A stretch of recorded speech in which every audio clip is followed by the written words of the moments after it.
punya WFA nih sama bos di kantor.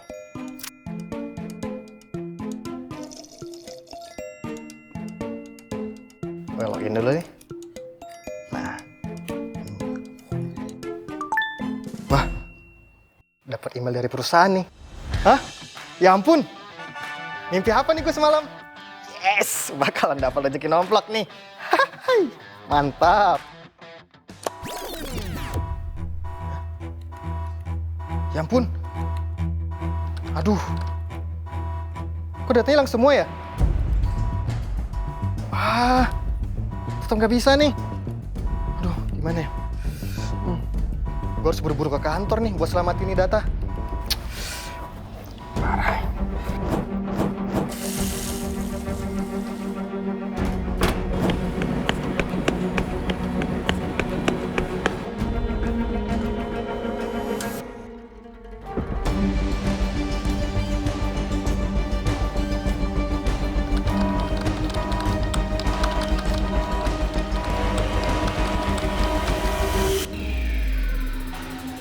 Aduh. Bro, lo ngapain di sini? Bukannya lagi WFA?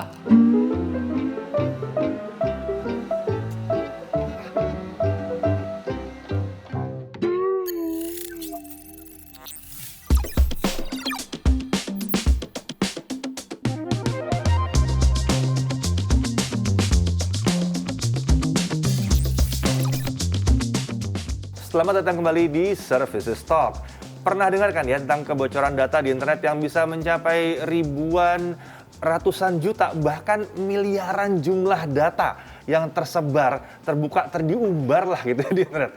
Hal ini tentu menjadi satu hal yang merugikan bagi perusahaan ataupun siapapun ya yang berhubungan dengan pengguna atau customer-nya.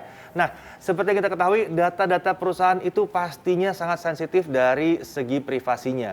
Nggak boleh dong sampai bocor ke pihak lain, apalagi kompetitor. Wah, jangan sampai kejadian itu ya. Nah, buat menjaga keamanan data perusahaan kita, penting banget buat update sistem manajemen IT di perusahaan. Dan di episode kali ini kita mau bahas lebih dalam lagi mengenai keamanan dari sistem IT di perusahaan. Dan pas banget nih, hari ini kita kehadiran narasumber yang tentunya paham banget tentang keamanan IT di perusahaan, yaitu Bapak Aziz Wonosari, yang adalah Trusted Solution Advisor Lenovo Indonesia. Selamat datang Pak Aziz, udah lama nih Pak. Kita nggak ketemu nih Pak. Iya, jadi hari ini kita mau bahas mengenai keamanan, nih, tentang keamanan. Pak Aziz ini bisa bahas macam-macam. Udah lama banget ya Pak, di Lenovo udah lama banget nih. Iya, lumayan. Dulu kita pernah ngobrol soal ThinkPad, gitu ya. Kita ngobrol soal device yang depan saya ini yang lucu ini juga pernah ngobrol sama Pak Aziz. Nah sekarang kita ngebahas soal keamanan atau kita bicara soal, ini topiknya itu adalah Your Safety is our top priority. Gitu. Nah mungkin kita mulai aja langsung dengan Q&A-nya. Ya.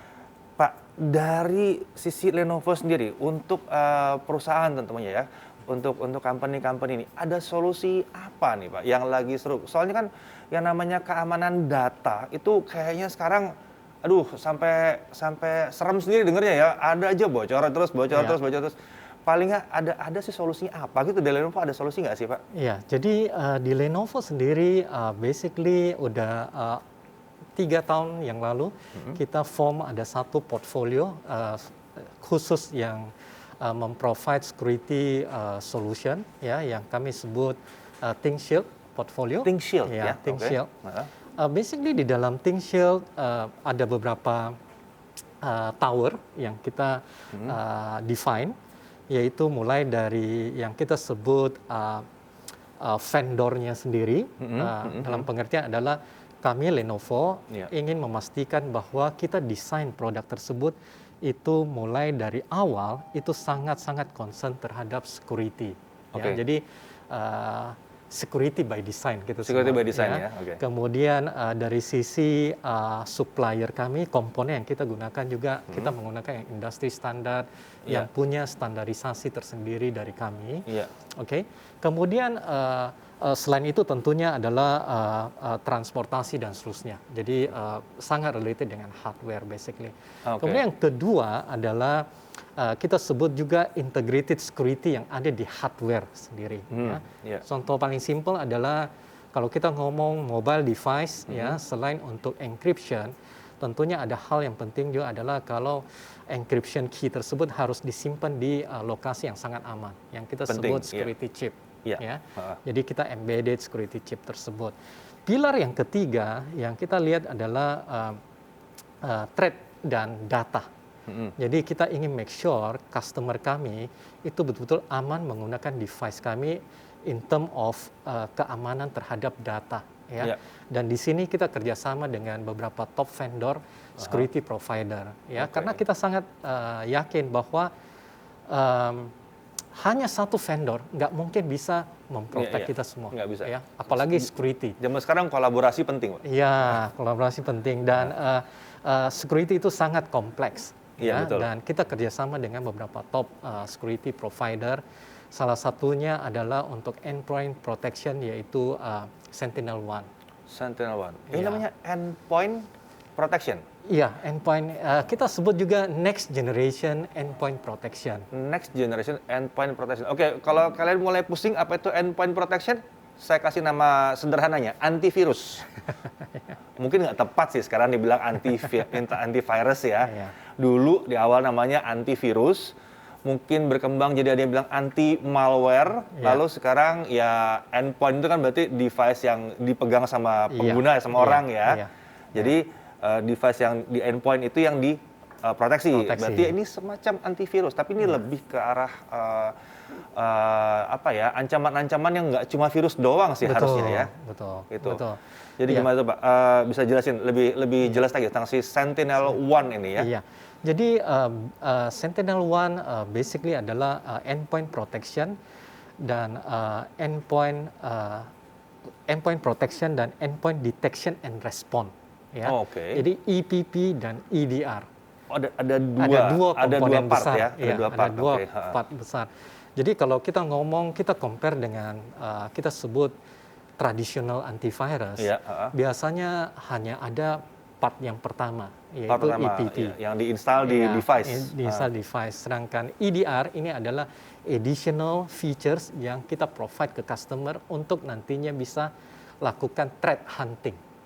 Ya, jadi kita bisa oke, hunting oke. ya, berdasarkan log yang ada di Iya, tempat customer tersebut. Berarti Ya. yang part kedua ini yang IT manajernya bisa lihat berarti Iya, ya? iya. Ini kayak apa ya? Kayak pemantauannya ya, tempat-tempat kayak apa sih, kayak jendela pemantau. Jadi bisa ngelihat semua device-device itu kondisinya seperti apa mungkin gitu kalau mungkin kita ya. analogikan gini Pak, Ha? kalau kita ngomong pesawat, Ya. ya kalau ada something wrong dengan pesawat tersebut, Ha? yang kita mesti lihat atau kita lakukan forensik adalah black box. Black box-nya. Oke, Jadi oke. EDR ini semacam black box-nya. Oh, Ya, oke. seperti Iya, itu. iya, iya. Jadi dia bisa tahu semuanya, kondisi di mana, salahnya di Iya, mana ya. Oke. iya, Ya, ya, betul. ya, ya. Nah, to the point aja, Pak. Sehebat apa sih sebetulnya si SentinelOne ini? Iya, jadi seperti yang saya sebutkan tadi, SentinelOne ini adalah next generation antivirus, Next ya, gen, atau ya. anti malware, next gen. Jadi kalau kita lihat sebelumnya untuk traditional antivirus, basically dia mendeteksi virus itu menggunakan signature dari Iya, iya, signature file file, ya. tersebut atau signature dari virus tersebut. Apa yang dilakukan SentinelOne ini adalah dia akan melakukan deteksi dengan menggunakan artificial intelligence engine, ya, AI. Oke. Ya. Jadi dia menggunakan dua tipe AI. Yang satu yang kita sebut juga static AI. Static Kemudian yang kedua adalah yang dynamic AI atau behavior. Ya, dia akan cek proses dari file tersebut. Sedangkan yang tadi static AI lebih ke dia akan cek file tersebut ini good or bad. Iya, Ya. iya, iya. Jadi sebelum di-execute, dia lihat dulu, ini good or bad. Oke. Kemudian setelah di-execute, engine yang kedua yang masuk, yaitu dynamic AI. Ini kayaknya Lihat bagus ya, prosesnya. begitu dijalanin, ntar dulu kamu ngapain? Nah, gitu ya. Kayak gitu ya, Iya, kurang iya, lebih ya. gitu, Pak. Jadi AI-nya bisa mikir gitu ya, Iya, bisa mikir, dia betul. bisa mendeteksi gitu. Ini luar biasa. Jadi anggap ini antivirus pakai AI, pakai artificial intelligence. ini berarti kelebihannya SentinelOne. Tapi terus, oke, dia pakai artificial intelligence, lalu dia bisa ngapain? Dia bisa, oke, gini deh, dia bisa handle ini nggak, Pak? Ransomware. Ini kan pertanyaan yang paling berat nih mungkin ya akhir-akhir nih. Ransomware deh, bisa nggak, Pak? Ya. Jadi engine dari SentinelOne basically so far untuk yang case-case yang besar so far udah bisa didetect ya, terutama untuk beberapa ransomware itu udah bisa detect dan mungkin yang menarik sebenarnya adalah kalau seandainya suatu saat ya PC tersebut kena ransomware, oke. Kalau approach tradisional antivirus itu biasanya adalah orang IT akan datang ke Bapak bahwa ada nggak hasil backup sebelumnya? Ya pasti selalu gitu. Ada nggak hasil backup? Itu biasanya kan yang udah, ya orang IT-nya juga udah deg-degan. Pasti ini jawabannya enggak gitu. Biasanya nggak di backup nih gitu ya.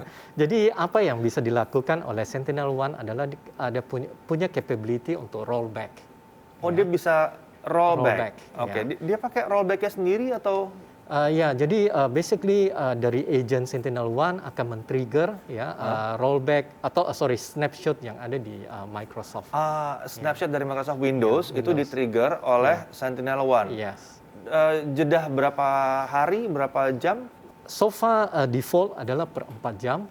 Snapshot itu akan dilakukan ya. Jadi akan diutilize informasi yang 4 jam terakhir. Oke. Jadi kalau kita sudah pakai terus tiba-tiba entah gimana caranya, karena kan ya zero day detection itu emang susah ya. Emang mendeteksi di hari pertama virus itu baru jadi, baru tersebar, itu emang susah banget. Katakanlah itu pun lolos dari artificial intelligence-nya karena mungkin sepinter itu, tetap dia bisa pakai snapshot jadi rollback. Yes. Sudah terenkripsi gara-gara ini ya, gara-gara ransomware kan tahu ya, ransomware itu kan dia mengunci file-file kita terus passwordnya suruh bayar ke mereka yang belum tentu dapat juga si passwordnya ketika bayar juga gitu. Nah, jadi ini bisa balik lagi dalam kondisi dia belum dikunci, sebelum dienkripsi. Cara sederhana ya, cara sederhana tapi ya working jadi ya. Jadi selain dia bisa melindungi pakai AI, terus dia juga bisa rollback pakai snapshot dari Windows. Tapi itu di Windows ya bisanya ya? Oke. Baru Windows tapi baru Windows untuk saat baru ini. Windows.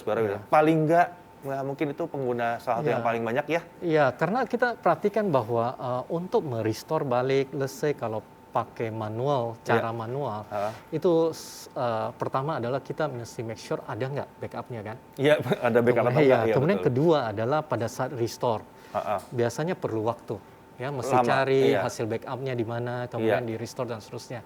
Sedangkan untuk capability rollback dari SentinelOne, basically hitungan menit, user sudah bisa kembali kerja. Langsung balik lagi. Iya. Wow. Ini ada versi non-company, non-business tuh. Kayaknya butuh ini buat perorangan ya nggak? Kayaknya butuh buat perorangan juga nih si SentinelOne nih. Betul. Ini menarik sekali. Tapi sekarang ini, itu untuk kemampuan rollback-nya dia bisa di Windows. Kalau untuk AI-nya segala macam dia bisa di apa aja? Jadi yang paling penting kalau kita perhatikan sekarang ini Pak ya, bahwa sebagian perusahaan sekarang ini mereka punya strategi untuk karyawan mereka bekerja adalah work from anywhere. Yes, work from anywhere. Work from home, dan seterusnya. Yang jadi problem adalah PC tersebut yang atau notebook tersebut yang work from anywhere. Sekarang ini bisa jadi mereka akan connect ke open network, ke internet. Jadi attack terhadap PC tersebut atau notebook tersebut itu sangat-sangat tinggi kemungkinannya. Dan akibatnya adalah gimana untuk handle yang zero day attack. Ya, satu kelebihan dari SentinelOne ini juga adalah sangat bagus dalam hal mendeteksi virus-virus yang bermutasi. Jadi virus yang bermutasi tersebut. Ini virus komputer ya? Virus komputer. Basically dia bisa mendeteksi dengan algoritma yang ada di dalam AI. Itu letak kelebihannya. Dan dia bisa diinstal di mana aja nih? Microsoft Windows pasti. Ada apa lagi? Jadi kita sekarang ini support 3 platform Pak. 3 platform? Jadi Microsoft Windows. Kemudian Linux ada juga. Linux. Kemudian Mac OS. macOS juga ada. Oke, cuma tadi yang snapshot itu pakai Windows Di ya. Windows. Itu karena sistemnya Windows juga. Betul. Oke. Jadi sangat komprehensif sekali, maksudnya sangat canggih sekali. Nah, kalau untuk AI-nya sendiri, Pak, saya tertarik nih AI-nya sendiri. Apa yang terjadi kalau nggak ada internet, Pak? Kan kebanyakan sekarang semua yang bilang pakai AI itu sebetulnya AI-nya ada di server, gitu kan? Terus dia kerjasama gitu ya. Kesimpulannya begini nih, yang harus kerja begini, tapi itu servernya yang kerja. Itu udah wajar lah ya, cloud ya. Kalau ini gimana, Pak? Kalau putus internetnya gimana? Ya, jadi Sentinel-1 basically untuk komponen AI dia ada dua, yaitu ada yang di cloud, kemudian ada juga di lokal. Di lokalnya juga lokal ada. juga. Ya. Oke. Jadi nggak masalah kalau seandainya kebetulan lagi off dari network, ya, tetap Sentinel-1 agent tetap masih bisa mendeteksi dan melakukan proteksi terhadap klien. Berarti tetap pakai AI walaupun lagi lepas. Itu kan yang paling sebenarnya ya gitu ya. Kalau nggak ada internet, copy pakai flash disk. Iya. Kan kalau ada internet kan bisa bilang, itu kirim ke cloud saya aja atau kirim cloud kamu aja, kasih link, bisa gitu. Biasanya kan aman kalau gitu ya. Kalau nggak ada kirim pakai flash disk. Nah ini PR nih. Setelah pakai flash disk gimana tuh? Berarti masih dilindungi juga ya, Pak, ya? Masih aman. Oke. Menarik banget nih. Ada lagi, Pak, yang mungkin yang menarik dari Sentinel-1 ini? Kayaknya nggak cuma ini doang nih, kayaknya ada lagi nih harusnya nih. Iya, jadi yang komponen yang satu lagi yang mungkin sangat menarik yaitu forensik. Forensik? Ya, forensik. Oke. Jadi komponen EDR-nya ini sebagian perusahaan yang mempunyai tim IT yang sangat solid, biasanya mereka harus mereview ya mengenai log yang udah pernah terjadi atau threat yang udah pernah terjadi di perusahaan tersebut. Kemudian mereka harus tahu penyebabnya dan seterusnya. Dan di Sentinel-1 satu kelebihannya adalah sangat mudah menggunakan threat hunting yang ada, yaitu dia akan menganalisa log yang ada di dalam Sentinel-1 server tersebut, di mana dengan mudah dia akan membuatkan storyline, Pak. Ada ceritanya jadinya ya. Jadi ada storyline-nya dengan perbedaan warna dari proses di komputer tersebut. Kalau yang merah berarti ini adalah proses yang related dengan trade. Yang hitam berarti proses yang normal proses yang ada di dalam PC tersebut. Jadi dengan adanya storyline tersebut, customer mudah untuk memahami ya threat yang terjadi di perusahaan tersebut. Jadi bisa gitu, Pak, dalam satu jaringan misalnya menggunakan Sentinel-1, nanti si admin IT-nya sendiri bisa mengetahui penyebaran si malicious files ini kemana-kemana aja, itu bisa kelihatan? Bisa. Jadi admin IT-nya itu bisa lihat the full picture gitu ya? Betul. Gambaran besarnya itu bisa dilihat gitu. Sehingga nanti next-nya dia bisa terapkan policy untuk meng-counter threat tersebut. Ya, kadang-kadang kadang-kadang aturan main ya, itu penting gitu ya. Ini orang lapangan, kenapa ya kok kena terus gitu? Iya, soalnya saya ngambil datanya harus begini karena di sana tidak ada internet. Oh, oke. Kalau gitu caranya berarti caranya begini nih ngambil datanya kan gitu ya? Iya, soalnya bisa sampai kayak begitu. Kalau kita ngomong security di IT, Pak, ada istilahnya ada 3 komponen penting, Pak. Yaitu pertama people. Orangnya harus aware, mengenai security. Kemudian kedua adalah proses di perusahaan tersebut, harus betul kompleks. Kemudian terakhir baru teknologi.